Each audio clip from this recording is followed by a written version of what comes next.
अस्सलाम वालेकुम दोस्तों। पाकिस्तान क्रिकेट में एक अजीब खिचड़ी पक रही है। पाकिस्तान के जो बैटिंग कोच है मोहम्मद यूसुफ, उनको ये लगता है कि पाकिस्तान को आईसीसी से बात करनी चाहिए कि न्यूजीलैंड ने जिस तरह की पिचेस दी ये गैर मियारी पिचेस हैं, ये गलत पिचेस दी गई हैं। उनको लगता है कि बाबर आजम को वन डाउन पोजीशन यानी तीसरे नंबर पर बैटिंग के बजाय चौथे नंबर पर बैटिंग करनी चाहिए। उसका लॉजिक क्या है वो भी बताएंगे। और एक बल्लेबाज के बारे में मोहम्मद यूसुफ ने कहा कि मैंने पहले भी बोला था, अभी कैंप के दौरान भी बोला और आज भी बोल रहा हूँ कि ये बहुत स्ट्रगल करेगा, ये बहुत परेशान होगा जब तक वो एक चीज़ पे काम ना करे। वो कौन सा बल्लेबाज है और पाकिस्तान का अहम बल्लेबाज है जिसके ऊपर मोहम्मद यूसुफ ने ये कहा है कि ये बहुत प्रॉब्लम करेगा। और सिर्फ न्यूजीलैंड की कंडीशन नहीं है, वो कहीं पर भी खेलेगा वो स्ट्रगल करेगा। वो पाकिस्तान टीम का हिस्सा भी हैं और रेगुलर हिस्सा हैं एक तरह से। और शाहिद अफरीदी ने ये कहा, मतलब बल्कि इससे पहले बाबर आजम और मोहम्मद रिजवान चाह रहे हैं कि मोहसिन रजा नकवी साहब जो कि पाकिस्तान क्रिकेट बोर्ड के चेयरमैन हैं उनके साथ मुलाकात की जाए। रिजवान का जो इश्यूज़ हैं वो मतलब उनको इख्तियारत नहीं मिल रहे और जिस किस्म का क्रिटिसिज्म उनको सहना पड़ रहा है, वो चाह रहे हैं कि इस चीज़ के ऊपर चेयरमैन साहब से बात की जाए। बाबर आजम और रिजवान दोनों शायद T20 पर्सपेक्टिव में भी बात करना चाहें कि उनको क्लियर किया जाए कि वो T20 के लिए उनके लिए गुड बाय है या नहीं है। मगर प्रॉब्लम ये आ रही है कि मोहसिन रजा नकवी साहब भी पाकिस्तान क्रिकेट बोर्ड के चेयरमैन है या नहीं है। उधर से शाहिद अफरीदी ने यह कहा है कि उनकी पाकिस्तान के आर्मी चीफ से बात हुई तो उन्होंने उनको बोला कि नकवी साहब ऐसे तो बड़े कॉम्पिटेंट बंदे हैं, मगर वो दो ओहदों पे कैसे काम कर सकते हैं। लाइक एक इंटीरियर मिनिस्टर भी हैं, वो चेयरमैन पीसीबी भी हैं, तो दो ओहदों पर काम करेंगे तो प्रॉब्लम रहेगा। लाइक क्रिकेट को वो ठीक तरह से चला नहीं पाएंगे या दूसरा ओहदा ठीक तरह, तो उनको डिसाइड करना चाहिए कि एक ओहदा या दो ओहदे। तो ये खिचड़ी है जिसके ऊपर हम आप व्लॉग करेंगे। सबसे पहले बात करते हैं मोहम्मद यूसुफ की। उन्होंने बोला कि अब्दुल्ला शफीक के बारे में मैं जब टीवी पे बैठता था मैंने उस वक्त भी बोला कि उनकी टेक्निक का प्रॉब्लम है जिसके ऊपर काम करना बहुत ज़रूरी है।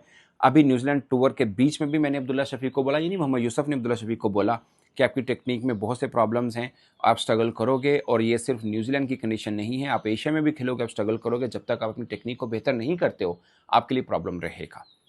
और उन्होंने बोला ये पाकिस्तान के लिए मैं आपको खुले में बता रहा हूँ कि इस लड़के के ऊपर काम करना बहुत ज़रूरी है और बहुत ज़्यादा काम करना ज़रूरी है। ये मोहम्मद यूसुफ ने कहा। नंबर 2, उन्होंने कहा कि बैटिंग ऑर्डर में पाकिस्तान में बदलाव होना चाहिए।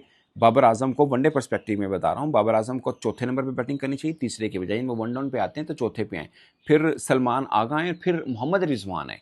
यानी Mohammad Rizwan as a captain समझते हैं उनकी पाँचवा नंबर होना चाहिए, चौथा नंबर होना चाहिए।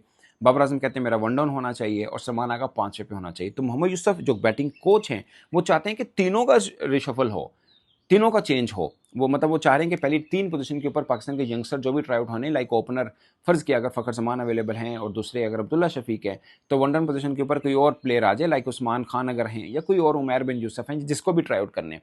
तो पहले 3 के ऊपर ये ट्राई आउट होगा, चौथे के ऊपर बैटिंग करने के लिए बाबर आजम आए, पाँचवें के ऊपर सलमान आगा आए और छठे के ऊपर मोहम्मद रिजवान आए। मगर दुनिया भर का आप टीम उठा के देखें, छठे के ऊपर वो बल्लेबाज है जिसको अगर 6 बॉलें मिल जाएँ जैसे टिम डेविड ने की है, उसको 3 बार आईपीएल के अंदर आखिरी ओवर मिले हैं और उसने 15-15, 20-20 रन किए हुए हैं। तो ऐसा प्लेयर चाहिए होता है सबको छठे नंबर के ऊपर। मुझे लगता है कि हमारे लिए शायद जो अपनी कैपेसिटी में देखना तो इरफान नियाज़ी सबसे बेस्ट है। वो मैं ये नहीं कह रहा कि बाकियों के मुकाबले में हैं, बट पाकिस्तान में जितना है उतना वो हैं। वो उस पर्सपेक्टिव में वो थोड़ा हिटिंग हुटिंग कर लेंगे। अगर आप रिजवान को चाह रहे हैं कि वो नंबर 6 पे हैं, फॉर एग्जांपल 5 ओवर का मैच रह गया हो, तो उनकी उनकी हर एक की एक अपनी क्वालिटी होती है या हर एक की अपनी एक है, आपको उससे फ़ायदा लेना है। तो अगर रिजवान छठे नंबर पर आएंगे तो वो क्या करेंगे, मतलब आती स्लॉगिंग करेंगे। मैं ये नहीं कह रहा स्लॉगिंग नहीं कर सकते, वो बड़ी अच्छी स्लॉगिंग कर सकते हैं, बट उनको थोड़ा टाइम चाहिए होता है जो कि वो T20 में बाज़ औक़ात लेते हैं, तो उसके मुताबिक वो खेलते हैं। तो छठे नंबर के ऊपर आकर रिजवान, मोहम्मद यूसुफ का लॉजिक ये है कि जल्दी आउट हो जाते हैं और नीचे के बल्लेबाजों से संभाला नहीं जाता। फ़र्ज़ किया अगर रिजवान भी आउट हो गया, बाबर भी आउट हो गया, तो नीचे वाले बल्लेबाज छोड़ दें आपको कि वो मैच फिनिश करके दिखाएंगे। कम से कम रिजवान और बाबर होंगे वो आपको मैच फिनिश करके दिखा सकते हैं। ये मोहम्मद यूसुफ के एक सोच है। ऑफकोर्स वो क्रिकेटर हैं, वो ज़्यादा बेहतर समझते होंगे और वो बैटिंग कोच भी हैं पाकिस्तान की। और अगर उनकी ये सोच है तो वो टीम मैनेजमेंट को भी बताई होगी, उन्होंने कप्तान से भी डिस्कस की होगी। इसके लिए कप्तान और बाबर आजम खुद कितना कंफर्टेबल है वो देखना बहुत ज़रूरी है। और मुझे याद है T20 में जब बाबर आजम की बैटिंग पोजीशन को चेंज किया गया था तो काफ़ी उस वक्त कंट्रोवर्सीज बनी थी। इवन कि चैंपियंस ट्रॉफी में भी जब बाबर आजम को ओपन लाया गया था तब भी बाबर आजम रिलैक्टेंट, वो इसलिए रिलैक्टेंट थे कि पाकिस्तान का सिस्टम ऐसा है कि आप जब पोजीशन चेंज करते हैं आपकी बैटिंग थोड़ी ऊपर नीचे हो सकती है, मगर हमारे यहाँ तो फिर बर्दाश्त नहीं होता कि आप नाकाम हुए हैं तो आपको बाहर कर दिया जाता है। जैसे टेस्ट में से बाबर आजम को बाहर किया था तो उन्होंने टीम मैनेजमेंट को कहा था कि मैं आ जाता हूँ for the sake of team, but अगर मुझसे ओपन में रन नहीं हुए तो फिर मेरे पे ज़्यादा दबाव नहीं रहेगा या इस चीज़ को लेकर कोई एक्सक्यूज़ नहीं बनाया जाएगा। तो उस वक्त बाबर आजम ने यह बात की।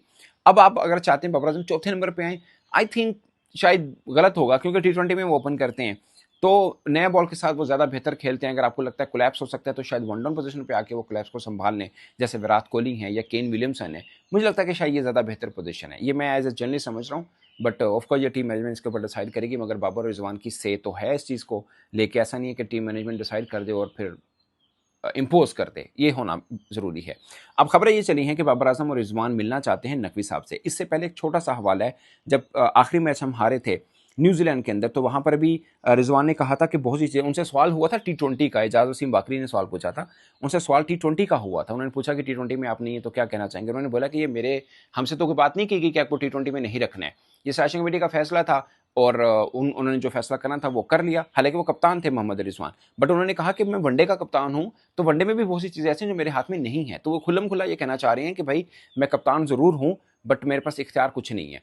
तो यहाँ पर उनसे वो बात भी हुई जब पीएसएल की प्रेस कॉन्फ्रेंस उन्होंने की, तो उन्होंने बोला कि सबको ही पता है, और अगर सिलेक्शन कमेटी आके प्रेस कॉन्फ्रेंस करती है तो उन्होंने बताया हुआ है कि कौन कौन सी चीज़ें उनके पास हैं, कौन कौन सी चीज़ें मेरे पास हैं। तो इसमें ज़्यादा के छुपाने की बात है नहीं। मगर अब खबरें ये आ रही हैं कि दोनों पाकिस्तान के बड़े यानी रिजवान और बाबर मुझसे नकवी साहब से मिलना चाह रहे हैं और वो अपने बारे में क्लियर करना चाह रहे हैं। या अगर रिजवान है तो वो चाहते हैं कि भाई मैं कप्तान हूं, जब मुझे कप्तान बनाया गया था या आपने बनाया था तो आप कह रहे थे कि आपको इख्तियार मिलेगा। अब बीइंग कैप्टन मुझे जो अथॉरिटी चाहिए वो मुझे दें, ताकि मैं आपको रिजल्ट उसके मुताबिक दूं, मैं उसके मुताबिक आपको जवाबदेह भी हूँ। उन्होंने ये बात की कि मैं जवाबदेह हूँ तो सिर्फ नकवी साहब को हूँ जो कि चेयरमैन है।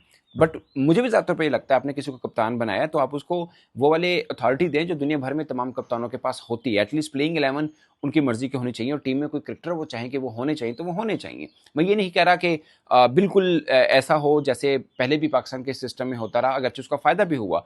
जैसे बाबर आजम के होते हुए टीम उन्हीं की मर्जी की बनती थी, उसके बहुत फ़ायदे भी हुए। आपने 2021 सेमीफाइनल खेला, 22 का फाइनल खेला, मगर सबसे बड़ा नुकसान ये हुआ कि आपकी बेंच नहीं बन पाई। और सबसे बड़ा शिकवा भी बाबर आजम से यही रहता है कि उन्होंने अपनी कप्तानी के अंदर अपनी बी टीम को खड़ा नहीं किया था, जो कि एक के ठीक है, लॉजिकल बात है। और सेम सिलेक्शन कमेटी का ये लॉजिक है कि अगर हमने रिजवान के कहने पे टीम बनाई और वही 15-18 लड़के चले तो हम बेंच स्ट्रेंथ नहीं बना पाएंगे। जिसके बाद जो जहाँ तक मुझे पता है कि नकवी साहब ने सिलेक्शन कमेटी को कहा था ठीक है आप अपनी मर्जी की टीम बनाएं, तो कप्तान से आप ज़्यादा मतलब मशवरा ले लें, बट आप फैसला आप अपना करें। तो अब ये दोनों खिलाड़ी मिलना चाह रहे हैं नकवी साहब से।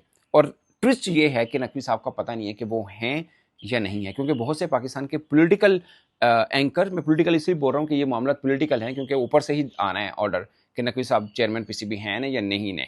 तो उनका बहुत से सीनियर जो पाकिस्तान के पॉलिटिकल जर्नलिस्ट हैं उनका ये दावा है कि नकवी साहब अब नहीं ज़्यादा टाइम पीरियड के लिए रहेंगे। और बज़ाहिर ये लग रहा है कि शायद पीएसएल है तो उस बीच में चेयरमैन को नहीं हटाना चाह रहे, जब पीएसएल हो जाए तो उसके बाद हटा दिया जाए।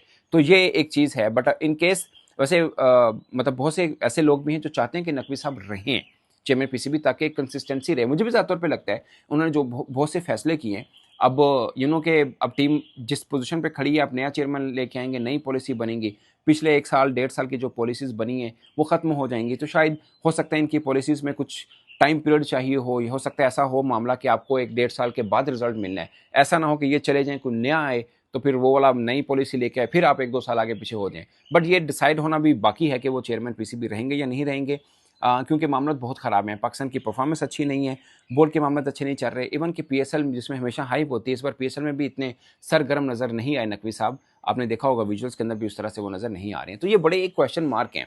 कप्तान परेशान है, वो बात जिनसे करना चाह रहे हैं, वो खुद परेशान है कि वो भी क्रिकेट बोर्ड का हिस्सा रहेंगे या नहीं रहेंगे।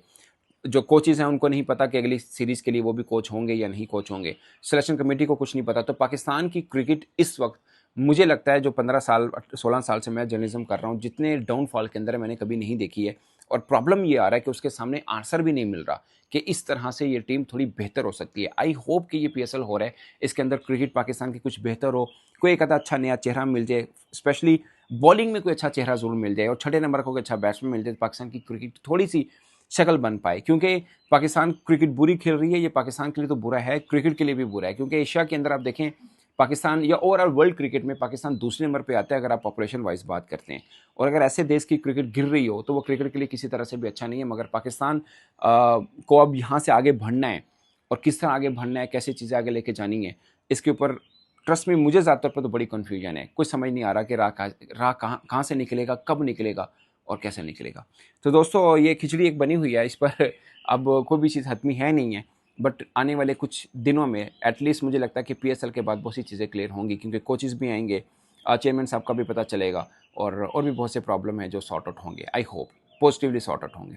तो इस पर दोस्तों आप अपनी राय कमेंट के सूत्र में जरूर बताएगा। मेरी तरफ से इतना ही, इजाज़त दीजिए, अल्लाह हाफिज़।